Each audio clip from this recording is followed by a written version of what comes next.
Does Pete Crow Armstrong really have a chance to go 40-40? Who might join him in the 30-30 club? Who are some surprises? Who could go 20-20? We've got a whole bunch of power and speed for you on the RotoWire Fantasy Baseball Podcast.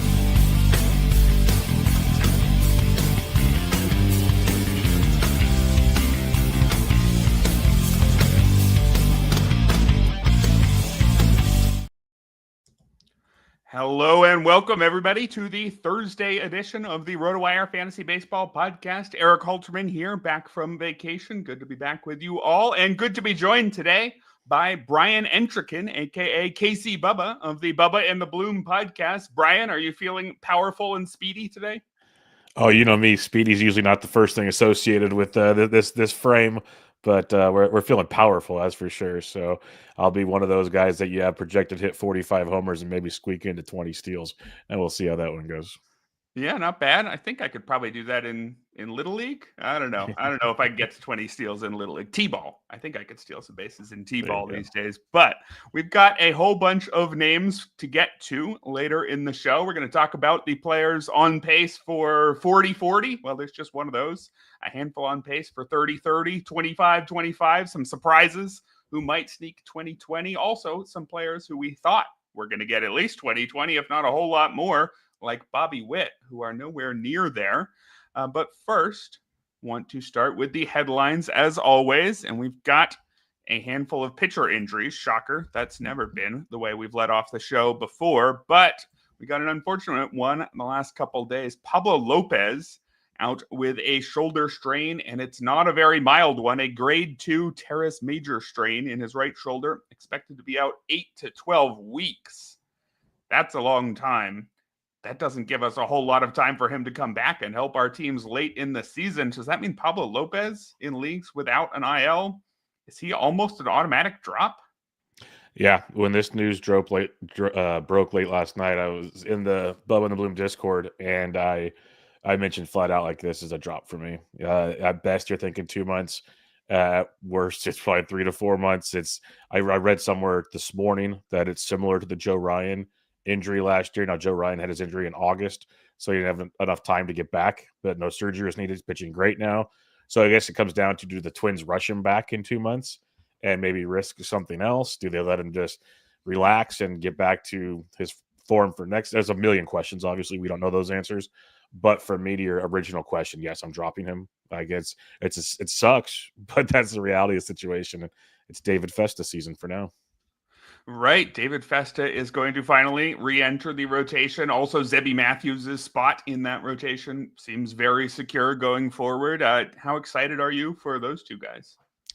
I'm a little less excited than others are. Festa actually gave up a 3-run home run to the other Max Muncy right before the show started.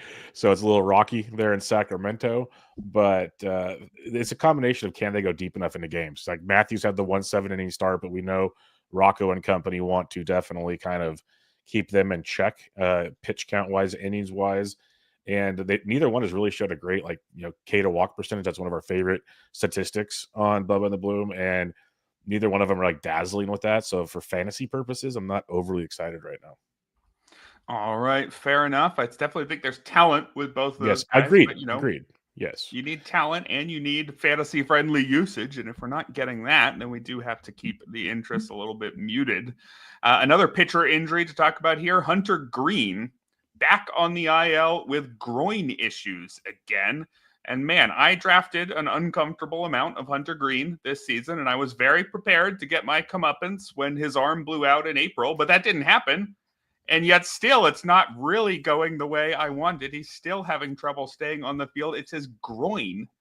What in the world do we do with this? Probably not very much. I guess it's not likely to be a very long absence. And you just say, well, you always knew Hunter Green was going to miss some time. At least it's groin issues. Is that how you'd think about it? For now, yeah, I'm in the same boat. That was kind of the I don't know if joke's the right word that we were using the other night. Is, well, we knew he'd be hurt, and it just hasn't been what you expected, which is a little weird. The part that concerns me the most, though, and we kind of saw it in a roundabout way with Cole Reagans. He had the groin injury, missed, got a start pushback, made like a start or two, and then he went on the IL. Green actually went on the IL already, came back for a start or two. Now he's going back. These soft tissue injuries can be a very fickle thing. So it makes you wonder: is this a longer IL stint? I still haven't heard a grade. They said it's low. Like I said, a low grade, maybe. I'm not sure there, but it makes you wonder. He missed 2 weeks the first time. Is this a 3 to 4 week to make sure it's healed? Again, like you said, you're not dropping him. It is what it is, but it's a massive bummer nonetheless.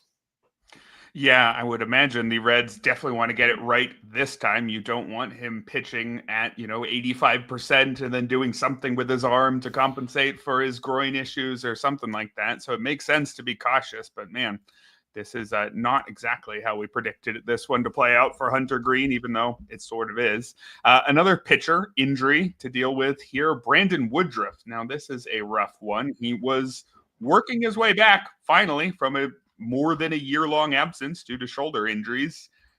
It seemed like he was probably pretty close to returning. This was his eighth or ninth rehab appearance, his ninth, I believe it was. Mm-hmm. Got hit in the elbow by a comebacker. He's pulled off his rehab assignment back on the regular IL with a right elbow contusion. Is there anything we can do about this one? If you drafted Woodruff, you waited this long, you probably are regretting drafting him, but at this point, that's a sunk cost. You got to just wait it out a little bit longer, right? You have to try a little bit longer, especially try to get some more information because all they said he's going back on the IL. He snake bit. This was, I believe, the second time, if not third time, he was literally, this is the last start that he's coming up. And it's been something every single time. And none of it's been related to the shoulder that put him on the IL in the first place. That's the bizarro world of it all. He's looked decent in his rehab starts. There's going to be growing pains coming back. So, yeah, you hold as long as you can since you did take that investment in the first place. But it's crazy every time I see an update on Woodruff on his final rehab start this season. Yeah, and I guess if you're in a shallower league where he might have been drafted and then dropped after this latest incident, would you take a chance on him? I can't say I have a lot of confidence in him, but the potential upside is still there, no? Yeah, the upside's there, but if it's shallow, I'm going to use that spot to stream for now. If we get some better news and he's closer to coming back, maybe you take that chance. But for now, I'd just avoid right at this point in time.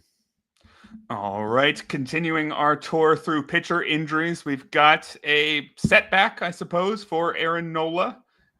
Some Phillies fans think that this was maybe a team-imposed setback so that the Phillies can see Mick Abel for a few more starts, but Aaron Nola already dealing with a minor ankle issue, now has been shut down for a couple days to side stiffness. I don't know if this is really a major worry because Aaron Nola was not pitching that well, and the Phillies have had more than enough starting pitching right now. It kind of makes sense to me that they would just say, you know what, let's take a little break, make sure you get 100% right, showcase Mick Abel for a few more starts, or would you be genuinely worried about this as an Aaron Nola drafter? I'm not overly concerned, but it is a concern because his ankle's, I think, worse than people are leading on because he's been able to throw on flat ground, but has not been able to get on a mound because of his ankle. He's supposed to throw 2 bullpens this past week. First time his ankle still wasn't there. Now we got the side soreness this time around. So I'm wondering if there's more to the ankle. Who knows? Regardless, nothing you can do about this. Hopefully it's a minor situation. The Phillies are being quite hush-hush about the side and the ankle. It makes you kind of wonder, all things considered. So just enjoy the Mick Abel while you can. Wish he had more than 2 strikeouts on Wednesday night, but 5 1/3 strong innings against the Jays team that is torching Jesus Luzardo as we speak. So hopefully we get some more Mick Abel in our life. I'm with you on that one. Yeah, Abel, I checked, is still out there in a quarter of RotoWire online championship leagues. That'd be a 12-team mixed league. I think some people just figured, he's only up for a spot start or 2. No real reason to go in on him. But now that might not be the case. There's a pathway to at least 3 or 4 starts, if not more. Would you be throwing some big bids if you happen to be in one of those OCs where he's still out there? I'd be aggressive, but I wouldn't be big bidding because eventually Nola is coming back now. If another injury takes place, I sound foolish because he's obviously the guy that's locked in there, kind of like the Zebby Matthews thing you mentioned at the beginning. Now he's pretty much locked in.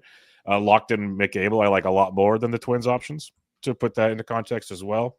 So I get the idea of being aggressive, like overly aggressive right now. I'm a very cautious fab bidder. That's just a thing with my listeners know very well with me. I rarely get to that triple digit world, and that's just who I am. All right, moving from pitcher injuries to a hitter injury to discuss here. Francisco Lindor, is day to day with a fractured right pinky toe. If I broke my toe, I would miss more than a day or two if I had to run around on it. But apparently, Francisco Lindor thinks he can handle it with just 9 toes. Not much to do about it. I assume once he's back in the lineup, he's back in your fantasy lineup. Yeah, you just roll with him as he wants to roll, basically. But I'm with you. When I heard that news, I'm like, God, guaranteed IL stint. Like, you at least got to stay off it. Like, put it in a boot for a week, right? Just keep all the pressure on it. No, he's gonna just whatever pain he can deal with. And I'm like, wow, what is he, a UFC fighter? This is crazy. Yeah. So, yeah, it's nuts, but you're gonna play him. The guy's awesome. Might talk about him later in the show. Let's put it that way. Yeah, some power and some speed for sure. I guess a little bit more opportunity in the short term for Ronnie Mauricio, who's already up filling in for Mark Vientos. Is he somebody you'd be particularly interested in picking up? I'm very interested in Mauricio, especially if he gets that shortstop third base eligibility with the Vientos going to be out for a few weeks. And now this potential shortstop situation, there's, people love that word prospect pedigree. He had a ton of it before he got injured, and he started to showcase it before he got called up. The other guy that might benefit is Mr. Acuna. So Luis Angel Acuna could get some more like locked in run if there was some misplaying time by Lindor. Yeah, I think that sounds right. So some opportunities here, but probably only short-term changes to the Mets lineup. One more bit of hitter news. I don't think I would put this on the rundown for many guests, but as a Giants guy, I want your thoughts on this. Lamont Wade Jr. has been DFA'd by his friend Buster Posey, former teammate, and the Giants have signed Dominic Smith to a major league contract. Did I read that right? Dominic Smith, is he going to be like a large side platoon guy and somebody we actually have to care about? He started on Wednesday night for first base. So, yeah, he's going to be there for a bit. What I'm telling myself to keep my sanity in this situation, because Lamont Wade needed to go. I was hoping that it was Jerry Encarnacion was going to get rid of the platoon, just play him at first base. We Giants need power, just play him. Obviously, that's not happening with Dominic there. My brain is telling me this is a month placeholder for Bryce Eldridge to get called up. Bryce, literally the day before they DFA'd Lamont, Bryce Eldridge was moved from AA to AAA. So I feel like you're going to get at least 2 weeks, probably a month of AAA at bats, and then All-Star break hits. Let's get Bryce Eldridge up for the second half of the season and see what we have. And Dominic, thanks. Here's a gift card to the Ghirardelli Square, and we'll see you later. Well, yeah, we got Uncle Ted in the chat feeling the same way about Bryce Eldridge. Do you think that in leagues where you could stash him right now, is the time frame short enough and the potential upside's high enough that you'd be on Bryce Eldridge now? If you have the room, it's tough with all the injuries these days, but if you could stash a Bryce Eldridge, I barring something insane, he should be up no later than the All-Star break, I think. All right, so hopefully you won't have to watch Dominic Smith for too long. But let's move on to our main topic of the day, which is the early power speed standouts. And I have a visual for us. I've got my attempt at being your co-host, Ryan Bloomfield, here, making you feel comfortable on this show. We've got some tables with some colors on them. Not quite as fancy as what Ryan might be able to manage, but for those of you following along on YouTube, you'll be able to see all the players who are at the various thresholds so far. And the way I put the list together today, I'm going with players who are on pace for different thresholds, like 40-40, 30-30, etc. I'm using on pace based on their team games so far, but I'm also showing their on pace per 600 plate appearances just to get a sense of who might actually be doing even better on a per plate appearance basis, or who's getting there just based on volume. But this year, we have one player who's on pace to join the 40-40 club. Last year, we had one 40-40 as well. I think it was a 50-50, though. It was Shohei Ohtani. Pete Crow Armstrong is not quite Shohei Ohtani, but man, he's closer than you would think. He's on pace for 40 homers and 56 steals. Which half of that is more likely to be just a 2-month mirage, do you think? Every time I see a stat line, and I feel like it's like, wow, it's still happening. It's still happening. It's not a slight on PCA, because you look at everything he's doing, and he's checking out. The barrel rates, the hard hit rates are outstanding. It's really wild to see his ground ball rates down to 25% compared to 37% last year and 33% the year before. His fly balls have jumped to almost over 53%. So he has made an approach to hit with more power. That is a clear thing that he has done, and that's why it's hard to like say it's not going to work anymore. But I'm just like, I'm not a believer that the power's going to be there all year. Let's just be realistic, and it's going to heat up in the summer. And we know Wrigley's going to have his days with the wind blowing out, and he's going to be in good situations to take advantage of this. But I'm just like, I don't see him going 40 homers, but I think 30, 50, 30, 60 is realistic because I don't think he's going to stop running. The speed is just nuts. And that's what we knew going into the season. This power has just been like a massive cherry on top. Yeah, 96 percentile sprint speed for Pete Crow Armstrong. So as long as he keeps getting on base, should be able to get 40 steals pretty easily, and 50 definitely a possibility. The power is, as you mentioned, pretty tough to figure out exactly where it's going to land because his hard hit rate, 41%, that's extremely pedestrian. There's a lot of guys with 41% hard hit rates who are nowhere near a 40 homer pace right now. When a guy is selling out for pulled fly balls, does that tend to stick? Do you think 2 months is enough to say, all right, that's his batted ball approach now? So even if the hard hit rate is still mediocre, he's going to get a lot out of it, even if it's not quite this extreme amount. If he keeps pulling the ball, we had that Jeff McNeil year where he started pulling everything and he got 30 home runs, maybe a little less, but close. So you can the chains can be made, but it's also the same time as it just takes a couple scouts to convince a manager to be like, hey, stop throwing it here and throw it here. And now Pete's got to adjust. And does he go back to hitting for maybe more average or, ground ball through the hole to the left side type stuff instead of pulling the ball? That's the $1 million question. So I think there'll be an adjustment being made. It's been we have 2/3 of the season to go. And I'd love to see PCA hit 40 home runs. That would just be insanity. But I just don't see how it happens all season. Yeah, and I don't think any of us were predicting anything close to this. Otherwise, you wouldn't have been able to get him at pick 116 in the main event, which is where he went. He was an extremely divisive player, I would say. There were some people who were making well-reasoned arguments for him not being a top 200 or 300 pick. He wasn't a good hitter last year. He was a good defender, and we knew that would keep him in the lineup.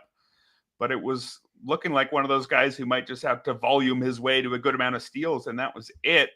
Were there any signs that we overlooked here that we could have maybe talked ourselves into being the person who took PCA?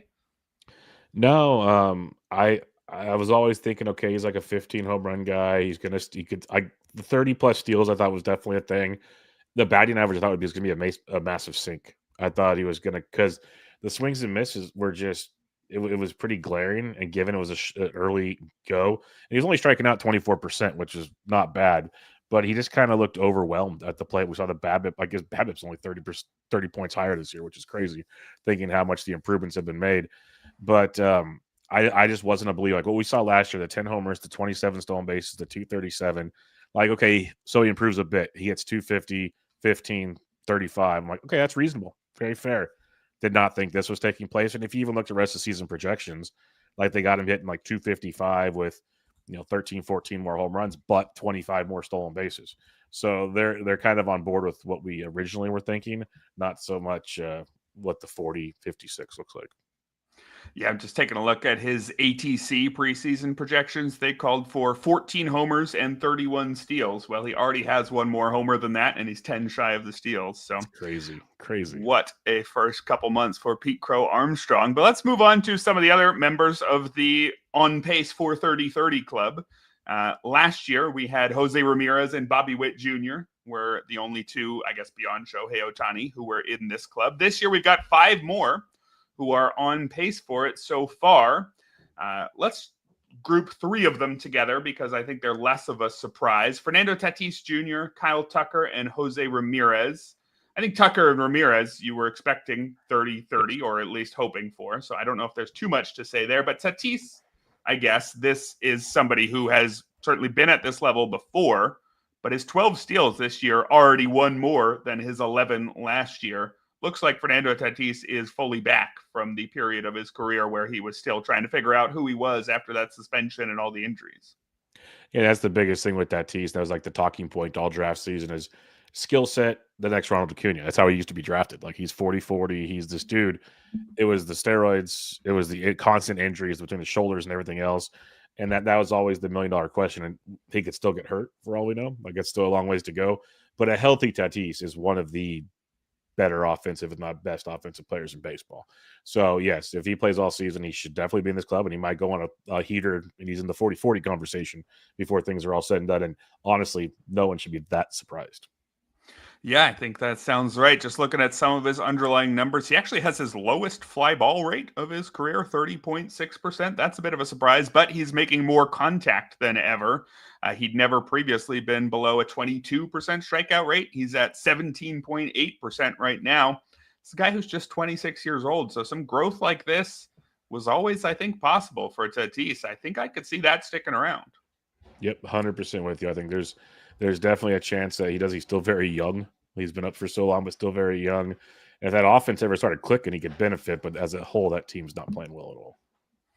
All right, let's talk about one of the other members of the projected 30-30 club, Elly De La Cruz, a first-round pick who had 25 homers and 67 steals last year. And so if you were selecting him in the middle of the first round this year, you were probably not actually necessarily banking on 30-30. You were hoping for 20-50 at least. So far, Elly is on pace for 31 and 49. Actually, a disappointing amount of speed from De La Cruz, but more power than expected. I think you pretty much take this, right? Oh, you definitely take this, but the speed thing is interesting. I actually had a question on Benched with Bubba yesterday. It's like, why is he not running? Then he stole 2 bases in the next game. But it was like a couple weeks where nothing from Elly in the speed department. No words of injuries, nothing. So it's just kind of, I think he's still super young, but he's changing his approach. Like his barrel rate's gotten higher this year, hard hit rates higher this year, which is crazy to think about. His ground ball rate's actually higher as well, but the fly ball's the same. So still getting those fly balls. We know when he hits the ball that hard, it's going to go a long, long ways. So I think he's focused more on he's walking more, he's striking out less. Like it's almost like he's trying to be more patient at the plate, which is resulting in more power production and more quality of contact. But at the same time, like that might be leading to doubles, triples, home runs, not so many singles, and he's just not running as much. And I don't think it's anything to worry about. So bummer, because what you were drafting him for, yes. Same time, you're still going to get close to 50 stolen bases probably, which is still really, really good. And if he can go 30, 50 or even better, that's pretty darn awesome. Yeah, his 27.6% strikeout rate is not what you'd call good, but for a player who had never been below 31% before, that represents real progress. And again, another guy who's still very young, just 23 years old. So I don't really doubt that progress is about to evaporate. And so if he can continue to make a little bit more contact, that's very exciting. I will note on his speed, Elly De La Cruz called himself the fastest man in baseball within a week of his debut. You might remember. Actually, he might have called himself the fastest man in the world, which was practically true. He was 100th percentile in sprint speed in both 2023 and 2024, all the way down to 89th percentile this year. We know speed does peak really early. Yeah. Generally, guys just slow down the whole time they're in the league. You don't actually add more speed from 22 to 23, 24, 25. So maybe Elly's days of being a 70 steal threat, maybe they're over. I don't think that's a big worry, but I think it could be permanent. I'm kind of with you there. I know Rob Silver had a long tweet thread right before the season to kind of downplay the massive steals from Elly, and it made a lot of sense. It's situation, it's age, it's the sprint speed, as you mentioned, like so many factors to it. And it could be, and he's still going to be very, very good. That's the thing, is like we're picking at minute things with him. But yeah, if those that drafted him hoping for 60 plus stolen bases, that's tough for anybody to do, especially every season. So yeah. All right, let's talk about one of the most similar players to Elly De La Cruz, at least physically and in terms of name. Oneil Cruz has always had the Elly comps for those reasons, and this year they seem more true than ever. Oneil Cruz on pace for 31 homers and 57 steals. The speed here is a bit of a surprise. His 22 steals so far already match his career high from last year. Last year, he was a 21 homer, 22 steal guy. But, he is 90th percentile in sprint speed, so I think we buy that he should steal quite a few bases, and a massive dude like him, who's always had some of the best exit velocity around, no real doubt about the power. I guess we're not showing the batting average on this chart. It's just 229, and he's striking out 33% of the time, so it's not all great. But in terms of power and speed, you buy an Oneil Cruz as belonging with this club? 100%. I started buying in more and more in the offseason when I started looking at guys with the potential. Then I looked at his stat line. I'm like, I felt like he was hurt all last season. Still played 146 games. He went 21-22. I know he was banged up because he was hurt a lot, but he didn't miss that much time. So that kind of stood out to me a bit. And you look, he's 26 years old. Okay. We know he's a free swinger. It's how he's always been. Do you like seeing the batting average going up? No. I mean, the strikeout rate going up? No. You don't. That's just a cold, hard fact. But you're getting the power, speed, production to go with it because you can kind of offset things a little bit in your brain, at least mine. That barrel rate's almost 20, it's 24.5%. 61% hard hit rate. That's nuts. That's 118 events too. Like, it's not just a couple. He now has a new career high in max EV at 122.9. These stats are nuts. And you look at a 42% ground ball rate. That's not horrible. 42% fly ball rate. Very, very good for a guy hitting the ball that hard. I know X stats can be controversial. I usually look at them just kind of to help maybe tell a story or dig into something else. They're saying he's underachieving in every category by like 20 to 30 points. So at least, like, I don't believe he deserves all 30 points, but my point being, he still could be getting better, which is nuts. So a healthy O'Neal Cruz he could join Pete Crow Armstrong because he could go on a heater. The power, I think, is the only thing that might hold him back, but he could be up there in every other category. And the projections like you have here actually kind of show that. Yeah, pop quiz. Who has a higher barrel rate, O'Neal Cruz or Aaron Judge? I'm going to go with O'Neal Cruz on that one. But I O'Neal know, Cruz. yeah, I've seen a lot of charts with them and hard hit numbers and X velos and stuff. And he's hanging out with the big men. Yeah, that's for sure. He is indeed. It's Aaron Judge is second. O'Neal Cruz is first. And if you move to hard hit rate, O'Neal Cruz drops to second, trailing only Shohei Ohtani, who's pretty good at baseball as Good well. company. So if he can just get that strikeout rate down, I mean, look at how, say, Aaron Judge, a similarly massive guy who consistently struck out 30+% of the time early in his career. Last 5 years, he tends to be in the 25-ish range. That could still be in O'Neal Cruz's future. We might not be done seeing his development as a player. Yeah, you mentioned the Aaron Judge. If you want to take a step back, look at Pete Alonso. He's doing the same thing over the years. He has hit another home run today. Over the last couple of weeks, he's striking out 17% of the time with all his power. Like, these guys look better as they age. Cruz just needs to stay healthy. He's been off the field so much that he still, I think, has those young, just let's try to hit the ball as hard as possible tendencies. And we're seeing the benefits right now. But to your point, this is one of those, like, when we look back on this, say, this offseason coming up, could be one of those ones to really dig into.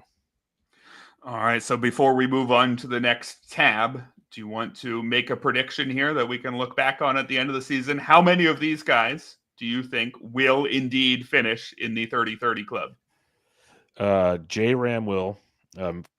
Again, all these obviously caveat barring injury. J-Rod will. Ellie will. O'Neal will. I'm very confident in those three. I'm like the biggest Kyle Tucker fan, but his injuries just are scaring me right now. I'll go with the two Cruzes and J-Ram for now. Those are the three I'm very confident in. Yeah. And so you think Pete might fall off in the speed or in the power?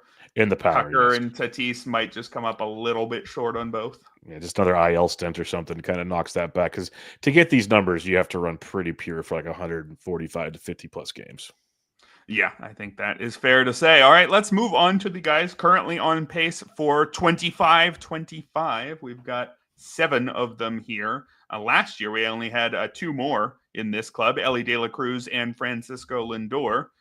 De La Cruz, of course, on pace for 30-30, as we talked about. Lindor is one of the 7 players in this group. It's Shohei Ohtani, Corbin Carroll, Francisco Lindor, Christian Yelich, Wyatt Langford, Byron Buxton, and Jackson Chourio.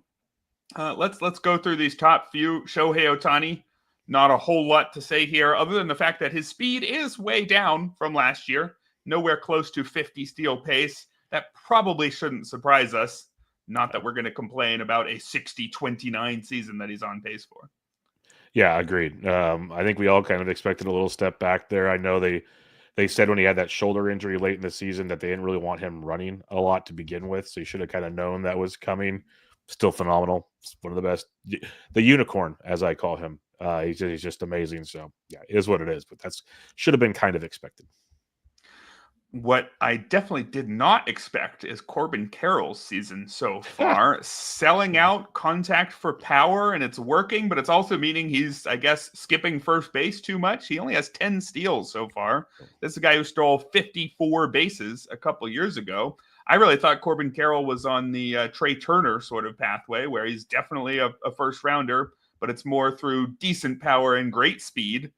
Do you think that the reverse is who Corbin Carroll is now? Is he a big power hitter with decent speed, or do you think we're in line for a pretty weird up and down season where he ends up maybe in the 30-30 range? I think he's a 30-30 range guy. That's kind of what I was hoping for. I had like him and Kyle Tucker were my main targets as I drafted in the back end of the first round a ton for that 30-30 potential. It is bizarre. I'm with you, but it's kind of his approach. Like we've talked about with some of those earlier guys, his barrel rate's 17%. It's never been higher than 7.6. His hard hit rate's 51%, never higher than like 41%. The max EV is almost 160. Like everything has shifted to power for Corbin Carroll. Now anything can change that. We know that. And he's shown he can run. Like he's had a couple games like 3 steals in it. So like he'll run when necessary, kind of like the Ellie approach. But the way he's hitting with so much power, he might just not be given the opportunity that much, which is crazy to think about with Corbin Carroll. So I think this is who he is for now. Like Corbin Carroll has 29 singles out of his 64 hits. So less than half of his hits are singles. He's starting out on second base or better half of the time, which says a lot about what he's doing. So this is who he is, I think, for now, barring another shoulder injury. And I'm cool with it. Yeah, I'm not seeing any loss really in sprint speed here. He was at 99th percentile and 96th the last 2 years. He's at 97th this year. So it really does just seem to be all in the fact that he's skipping first base. And, if he wants to keep doing that, it's probably not a bad thing for our fantasy teams. Francisco Lindor, the next guy on here, is 1 steal shy of 30-30 pace, assuming, well, now that he's running on a broken pinky toe, I don't know if he's going to pick up the running the rest of the way. Perhaps we should expect that pace to fall off a little bit. But other than that, no real complaints about Francisco Lindor. This is why you drafted him. He's still exactly himself. Yep, totally agree. It's essentially back-to-back 30-30 seasons, 33-29. Like this is kind of who you wanted. He was doing it, quote unquote, the term on pace for. Yeah, 0 complaints here. We should definitely monitor the toe situation though. All right, the next guy here had an injury to monitor all year, Christian Yelich. He got the back surgery, and it's not totally working in terms of his overall numbers this year. His 746 OPS is well below his 909 from last year, but he's staying on the field, and he's got the power, and he's got the speed. He's currently on pace for 33 homers and 26 steals.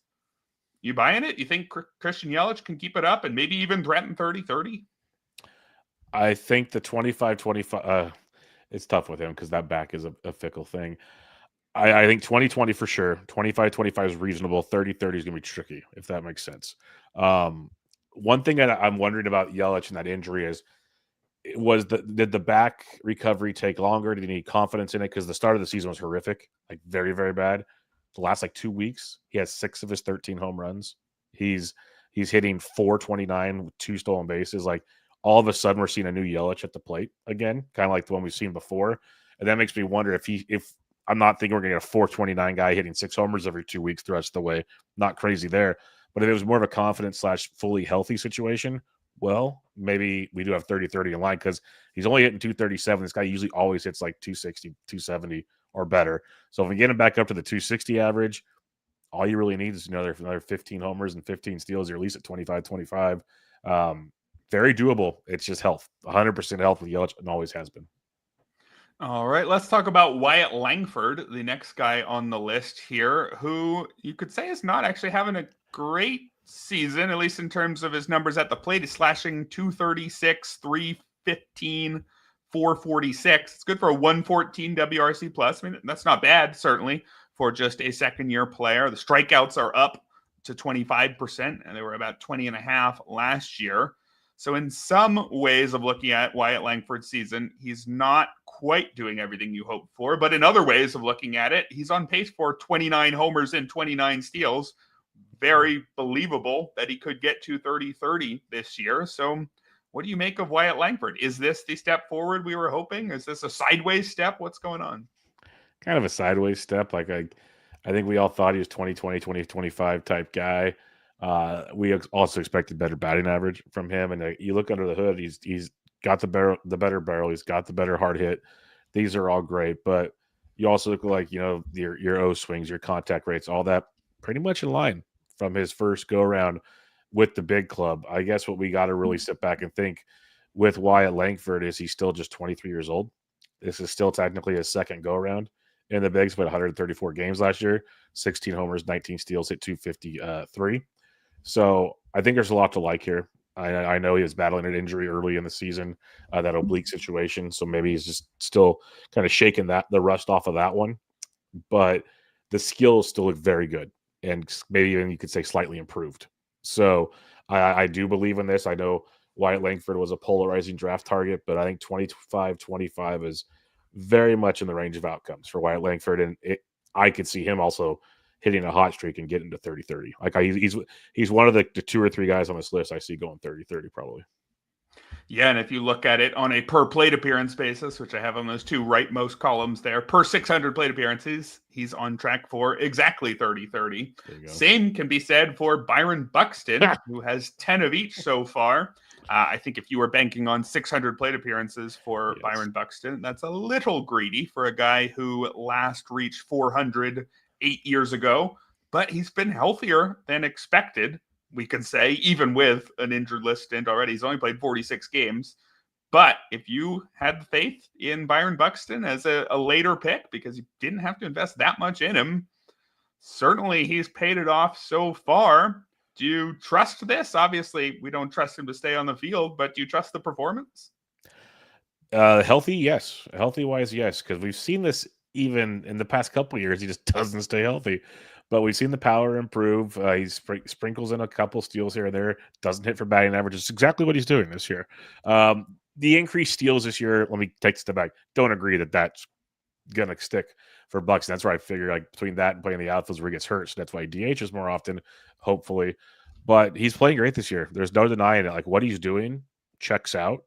Do I believe it's going to last all year? Not a chance. So that's kind of the enjoy it while you can. Expect the hiccup to come as well type situation. I'll give you another pop quiz here. Do you know where Byron Buxton ranks in sprint speed? The fact you're saying that, I just clowned him for steals. He's probably in the top 5. He is 100th percentile sprint speed this year as Byron Buxton. So he's always been a guy who's could run if he wants to. I don't think I can find any year where he dropped below the 90th percentile. It was just the Twins deliberately telling him you're not allowed to run because you might get hurt. I mean, this is his first year with double-digit steals since 2019. But if he's stolen 10 bases already, I would imagine the Twins aren't going to change their approach with him, right? If they're letting him run so far, at this point, he's 31 years old. Like, you don't really need to keep him healthy. You're not really worried about the long-term future anymore. You're worried about right now. So why not unleash him? Oh, yeah. No, they're going to go crazy with him, especially a team that needs kind of some offensive sparks there. They're getting guys back healthy, but it's a Twins team that needs help with the offense. And as long as he's healthy and can run, yeah, you let him run. I agree 100% with what you're almost the same as his sprint speed. Yes. All right. Yeah. And let's get the last guy in the 25-25 club. That is Jackson Chourio, who right now is on pace for 26 and 31. He just snuck into the 2020 club last year, had 21 homers, 22 steals. Now, here's another one, kind of like Langford, where outside of the power and speed, not sure we could say this is a great season for Jackson Chourio. His OPS has dropped from 791 to 732. In terms of WRC+, that's fallen from 117 to just 101. But the power's there, the speed's there. Are you at all worried about Jackson Chourio? Or if you drafted him, is this pretty much right what you should have hoped for?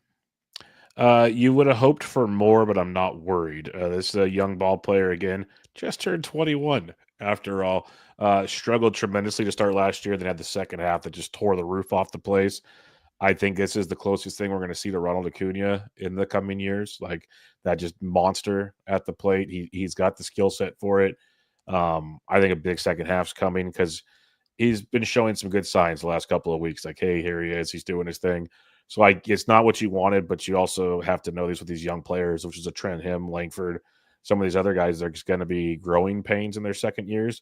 How do they react to it? Sure, we already did that in year one. I'm pretty confident, and it doesn't hurt. It doesn't help that Yelich was garbage for the first month and a half around him. King William, I love the man, but he can't hit for power because of his broken finger. But he's gutting it out. Like just that team as a whole, that offense is not great compared to what you'd expect. So he's got no supporting cast. He is the supporting cast most of the time. So I'm not worried about him. It's not what you wanted, but to your question, not worried. All right, we will move on to the 2020 guys. Although first, again, the same question. I'll ask you, how many of these guys do you think will finish 30-30? Do you think Ohtani gets one more steal and gets there? Do you think Carroll, Lindor, Langford, any of them? I think Ohtani and Carroll get there for sure. I think Churio gets there. Langford is the closest. Maybe, maybe not. Yes. All right. I think that sounds fair to me. Let's move to the 2020 club, which is a little bit larger. Last year, there were 14 players. I'm not going to read them all off who reached 2020, in addition to the 5 who were at least 2020 or at least 25 or better. We got some exciting names in this year's potential 2020 club, including one guy who could be in the 40-20 club, James Wood, currently on pace for 42 homers and 24 steals. Another young guy here like Langford and Churio. And in this case, Wood is taking a big step forward at the plate. The other two taking maybe small steps back despite the power and speed still being there. But for James Wood, currently has a 940 OPS up from 781 last year. If you prefer WRC+, he's jumped from 120 to 160. Do we buy pretty much everything we're seeing with James Wood? This seems like an incredible first full season from the 22-year-old. I buy everything. It's absolutely amazing what he's doing right now. I always do a last FOMO draft, usually an OC, like the day or two before the season. I told everybody I'm going to draft James Wood in this draft, and I did because as draft season goes on, as you know, Eric, there's always like a player or two you're like, man, I don't have a share or enough shares of, and I had 0 James Wood. And what I saw in the spring, and he was leading up to the hype there, and again, another 22 years old, super young ball player. So I was kind of like skeptical, how's it going to turn out? Dude, a 19% barrel rate, a 58% hard hit rate. Like that was already off of pretty good numbers from last season at 10.5 and 52%. The dude's a freak. He's very, very good. And to cap it off, it's not just the power to all fields. He's hitting opposite field home runs. He's doing it all. You mentioned he's going to potentially get 24 to 25 steals. Like the guy can run. He's got speed. So he is a freak. He's very, very good. And I think he's going to be a great discussion point for next year's draft. Yeah, he went 53rd on average in this year's main events. I mean, the way he's tracking right now, he's a first rounder, right? And we're just talking about how early in the first round. It's pretty close, yeah. Because there's always those guys we think that, like even Jackson Churio's in that conversation. He turned into a second rounder last year. So the hitting pool is so deep these days that there's a lot of worthy first rounders that sneak into the second, and Wood will be a great conversation point for that. Like, should he be in the first round? Yes. Maybe he takes Yordan's spot. There you go. And you move Yordan out type conversations. That's where you have to dig in a little deeper. Yeah, I think that's fair. It's just a question of how many guys 6'7" or higher can we fit into a first round. Exactly. Aaron Judge, Ellie De La Cruz, can Wood get in there? I don't know if O'Neill Cruz. I mean, I think I would pick Wood over Cruz at this point heading into next year. I think so as well, because I'm more confident fighting steals later in a draft than power. So I'll take that. And the batting average is a big boost as well. So I'd take Wood as well. Yes. All right. Well, very excited to see how the rest of his year continues. We got some more exciting players in the on pace for 2020 club.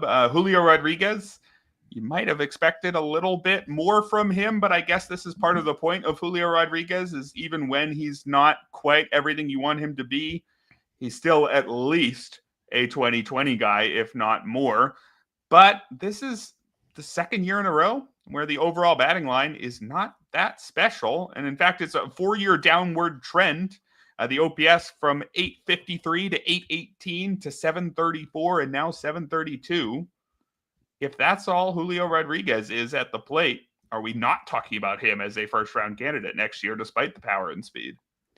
Yeah, he's one of those that's kind of, to me, filtering into the second round conversation because it's been 2020 every year, to your point. The 32-37 season left everybody just like, okay, this is awesome. That's the only season he played over 143 games, too. He's missed some time. Still going to be very good. He's the most, I like to compare him to, like, say, he's the most boring elite player we have, if that makes sense. Because it's 275. It's 20 to 30 homers. It's 20 to 30 steals. You don't know how it's going to happen. It's going to get there eventually. You just got to kind of trust the process, if that makes sense. And that's tough for a lot of fantasy players, as you know, when you get questions. But if you can just stick it out, he's going to be just fine. Yeah, I think that sounds about right. Cedric Mullins up next on the list, currently on pace for 27 homers and 22 steals. However, also currently out with a hamstring strain. Wouldn't be surprised if the running drops a little bit after he comes back and he winds up short of the stolen base threshold. Although, typically I would have guessed that Mullins is more of a 15-30 threat. He was at 18 homers, 32 steals last year. Is this new version of Mullins a 2020 guy or a 25-20 guy? Do you buy that, or is this just a hot couple months? I think it's a hot couple of months when you still look at Cedric Mullins. He's still only hitting 232. 25% K rate's the worst of his career. There are some red flags there. And the other part is he is on the IL, to your point. And the outfield situation in Baltimore is about to get really crowded with Laureano coming back soon. Tyler O'Neill coming back soon. Colton Cowser just returned.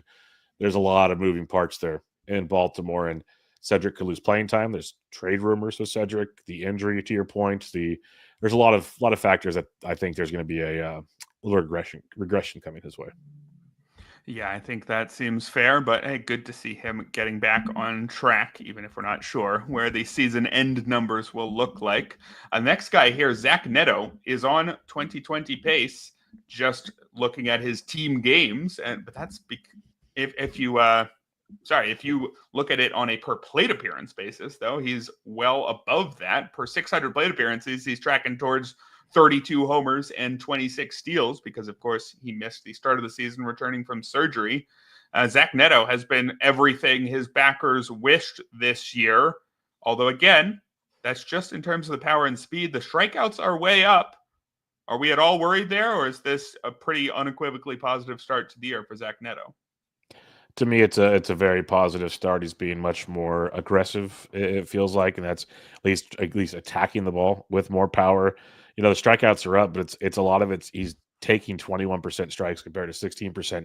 He actually has a lower swinging strike rate. He's swinging less this season he's ever swung in his career. He's just taking pitches and waiting for a pitch to crush is what it comes down to. And that's why the strikeout, at least that's what it looks like on paper, to why it's going the way it's going.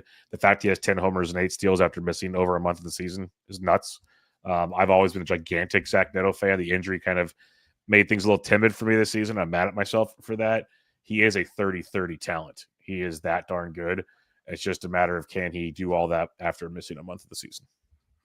Yeah, that barrel rate nearly doubled from 8.4 to 15.7%. I don't think he's going to stick in that range, but if he increases his power in his age 24 season, that would hardly be a surprise, right? Yeah, totally agree with you on that. It would not be a surprise at all. The next guy on this list is somebody who I was worried Zach Neto might become, Jeremy Pena, somebody who did a little bit of everything a few years ago and then didn't really take any steps forward.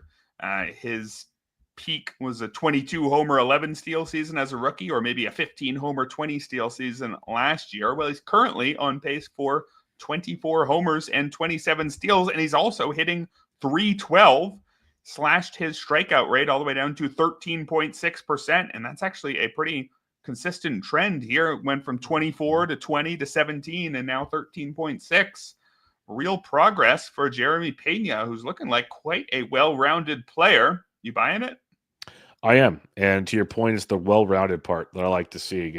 It's been a steady decline in the strikeout rate, which has been great to see. And that's also correlated to a better batting average along the way. He's always shown a little bit of power and speed when it depends on which one he's going with. If you look at his career stats, but he's always felt like he's a 15-15, 20-20 type player. Right now, he's basically going 5-5 each month. So you extrapolate that in a 6-month season.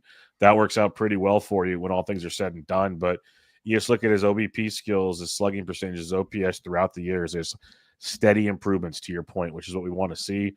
The barrel rate, it's not like it took a massive jump, but it took a steady jump. The hard hit rate's the best of his career. Lots to like here. He still hits the ball on the ground a ton, but he also takes advantage of the Crawford boxes in left field in Houston. And that's a big plus as well. So I love everything about Jeremy Pena. I loved his price tag during draft season. I was shooting for 15-15, 20-20. He's exceeding what I was hoping for, and I'm a believer in what we're seeing. 97th percentile sprint speed too for Jeremy Pena. So that speed seems pretty real, even if he hasn't quite been on this sort of pace before. Next guy on the list, Bryce Harper. I don't know if there's too much to say about Bryce Harper, although it is actually a surprise to see him on this list. He's only once gone 20-20. That was back in 2016, because that was the only time he ever reached 20 steals. Bryce Harper's steals totals last several years, 8, 13, 11, 11, 7. I don't know if I would buy this early running pace to stick around for Bryce Harper, but I guess if it does and you drafted him, can't complain. Yeah, you're not complaining at all. I'm not buying it. It'd be cool if it happened. Like we're even seeing Schwarber swipe a bag here and there. It's pretty wild. We got Trey Turner running again. Maybe it's a philosophy shift with this team in Philadelphia this year. Who knows? We do see that from time to time. But yeah, I'm with you. I don't believe it. He just had that elbow injury. Once he usually gets banged up each season, things start to get timid in the let's just make sure he's at bat situation the rest of the year. Yeah, I think that sounds right. Let's talk about the next guy, though, where I think there is more to say. Lawrence Butler, somebody who had plenty of hype this offseason based on about 3.5 months of good performance last year in 125 games last season, which includes a bad stretch early and then quite a good stretch for a little more than half a year. Butler finished with 22 homers and 18 steals. This year, it was maybe a bit of a slow start, but he's on pace for 23 homers and 23 steals while hitting .263. Is this more or less what we should have hoped for from Lawrence Butler? Are you happy with his season so far? I'm happier now. Yes, it was a very rough start, but again, you kind of expect that from a guy coming off a career year and teams making adjustments, but he has adjusted back. He's really been tearing the cover off the ball the last 3 to 4 weeks. It's only going to get nice and warm, even warmer in Sacramento. That ball is going to go do some crazy things out there. So I'm a full believer in what we're seeing from the Law Dog. The average is improving. The power speed's there. Like 25-25 does not seem out of the range of possibilities. Yeah, I think that seems right to me. The next guy here, Dylan Moore, is on pace for 22 homers and 22 steals, despite the fact that he has just 145 plate appearances so far. Even Zach Neto has 40 more than that, and a lot of guys on the list have over 100 more than that. If you look at this on a per plate appearance basis, Dylan Moore could be a 33-33 guy. That's kind of weird. I didn't think Dylan Moore was this good. I mean, I guess we did know that he had power and speed, typically with a terrible batting average and part-time playing time. So maybe this is all in line with expectations, but the batting average is actually good this year at .260. But even right now, not necessarily in the lineup all that often. What do you do about this? Are there formats where you actually really like Dylan Moore? Do you just kind of have to leave him for somebody else because the playing time is too hard to predict? The daily formats are phenomenal. You could do that. When there's certain injuries or a lot of lefties on the docket, you can stream them. That's in play as well. The power is not going to stick. You have a 35% hard hit rate. That's not going to stick year round. And we've seen that throughout his career. He's usually a 10 to 12 home run guy, but the speed is definitely there. Last 3 seasons, that Dylan Moore has played over 100 games. He stole at least 21 bases. Saw 32 steals last year in 135 games, still only 10 homers.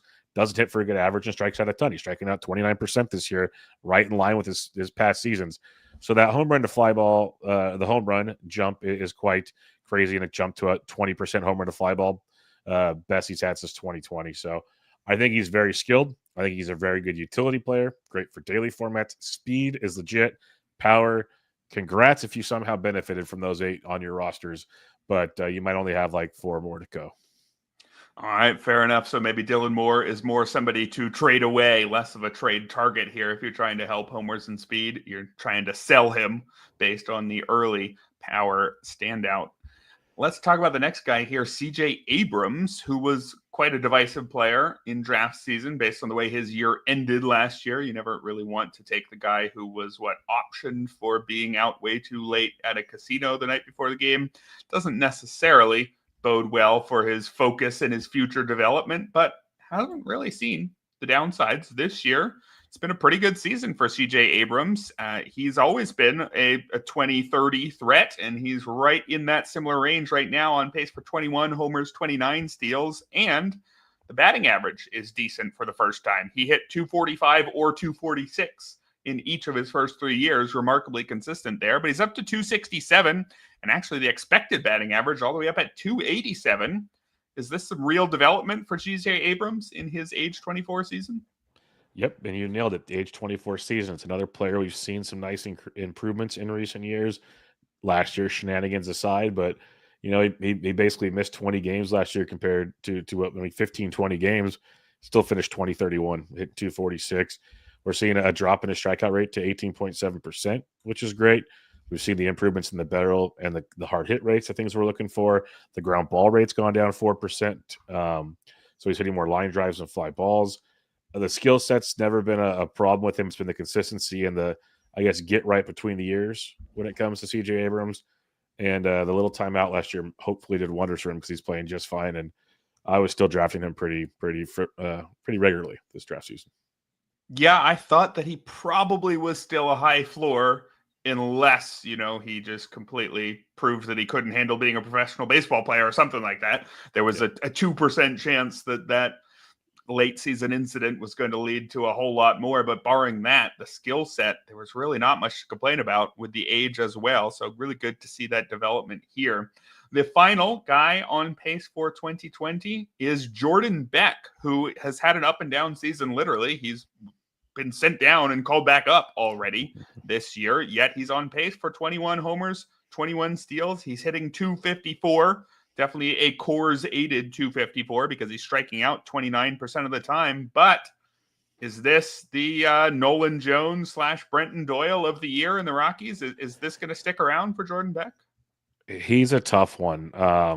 I believe in the skills of Jordan Beck. I'm also insanely concerned about the strikeouts. Like, he has a almost 14% swinging strike out there.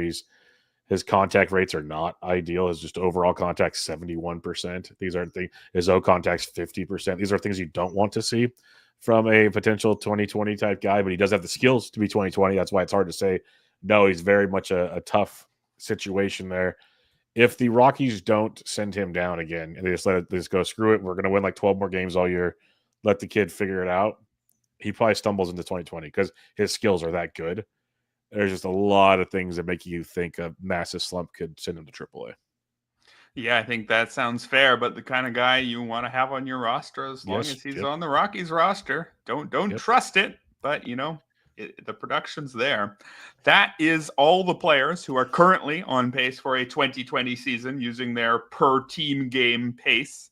I want to talk about a few of the notable misses. I've got a list of players here who were projected by ATC before the season to be at least 2020, but who are not there so far.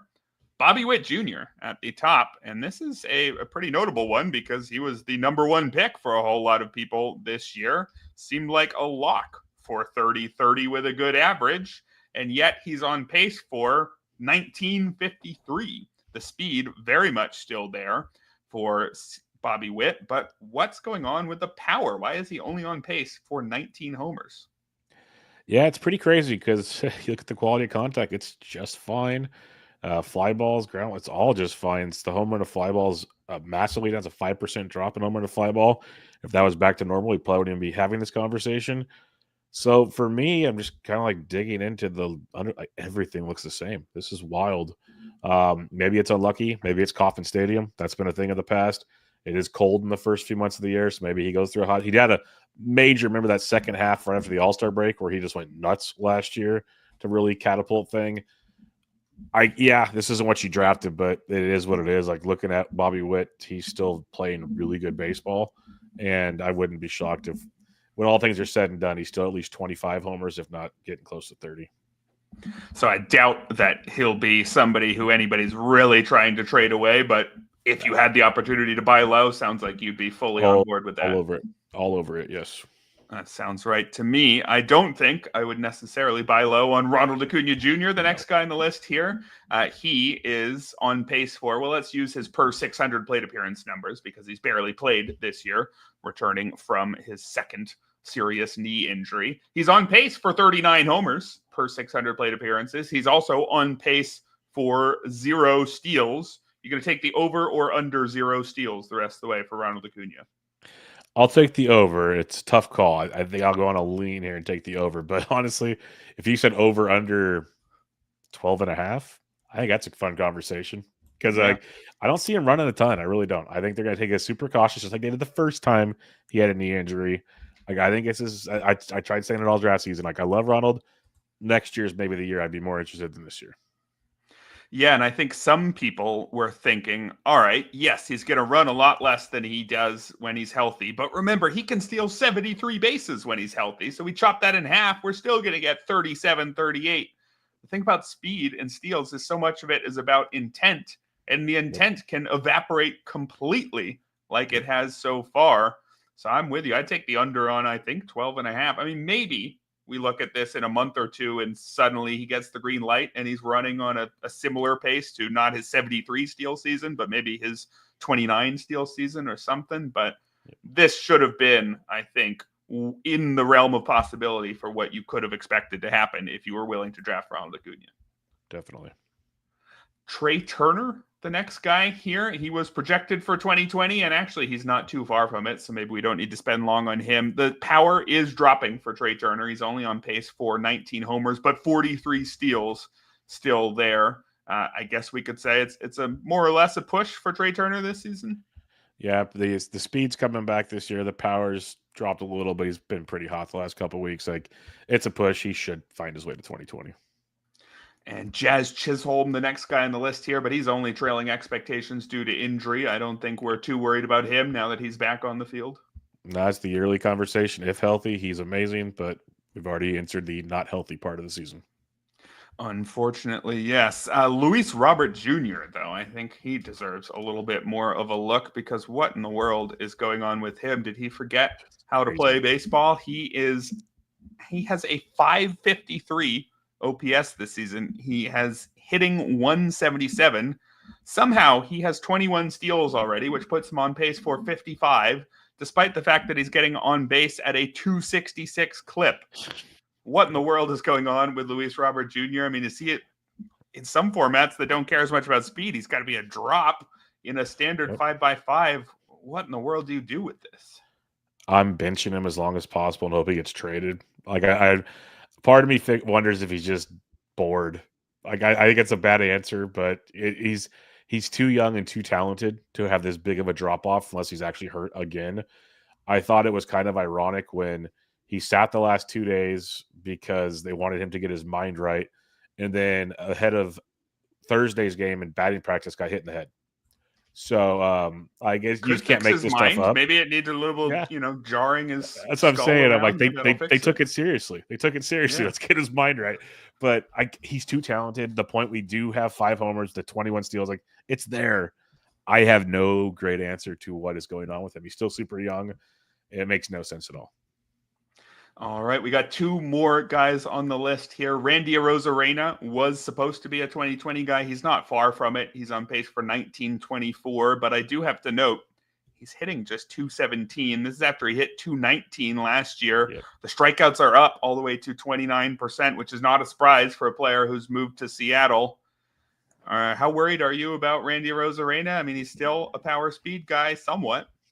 Yeah, year 2 of Seattle time, and the average has dropped just massively, and the strikeout rate's gone up. I think he's still a 2020 guy, but sadly might not be the dude we wants. The ballpark's crushing him, but he did get a rebound, in his barrel rate and his hard hit rate have bounced back nicely this season.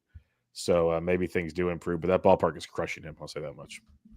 Yeah, unfortunate there, but also not unexpected. The final guy on the list here, I alluded to him earlier. It's Brenton Doyle. Was supposed to be at least a 2020 guy this year. Currently, he's on pace for 13 homers, 16 steals. He's missed a bit of time on the bereavement list this year. It seems like he's had just a tough season off the field, and his numbers on the field are really suffering. He looks basically like the guy we saw 2 years ago, except for in terms of his strikeout rate. His strikeout rate, 25%, right where it was last year. So the surface stats tell us that this is the bad Brenton Doyle, but everything else tells us it's not. What are your thoughts on Brenton Doyle these days? I'd buy low on Brenton Doyle. He's got a 250 BABIP. That ballpark will help your BABIP. He had 316 BABIP last year, even on the bad season. 295. If that bounces back, it's fine. He has a career high in barrel and hard hit rate and max EV. So he's hitting the ball very well. Ground balls, fly balls, pretty much the same. Home run to fly balls dropped 6%. That is a humongous drop off. To me, he's a buy low candidate. He was going through the bereavement list stuff, some pretty sad stuff if you go and read about what was going on there. So there might have been some things going on between his ears and his chest that he was worried about than off the field. But if you look at the underlying numbers, like he's still hitting the ball very well, if not better than he's done in the past. I think a nice, finish to the season's in store for Doyle. Does he get to 2020? I don't know, but if you can make a trade and buy low, I'd buy low on Brenton Doyle. All right, I think I can get behind that as well. So that's going to do it for our list of players today. We got some guys we buy low on, some guys we wouldn't necessarily be able to trade for, but we're very excited about their progress. And hopefully we gave you some names to help out your power and your speed. Thank you very much to everybody who hung out in the chat today. Thank you very much, Brian. What's going on with the Bubba and the Bloom Patreon these days? Oh, just the usual stuff. Ryan's just makes his awesome sheets that continue, like the weekly planners and minor league leaderboards and other stuff. Just I use all the time, and I know other people do as well.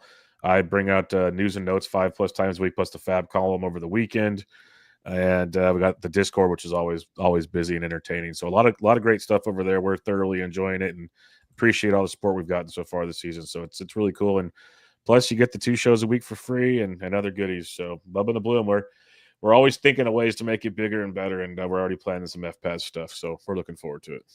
Very exciting. One of my favorite shows for sure. I again try to copy Ryan every time I can with his good luck, man. Excellent visuals. I gave that up a long time ago.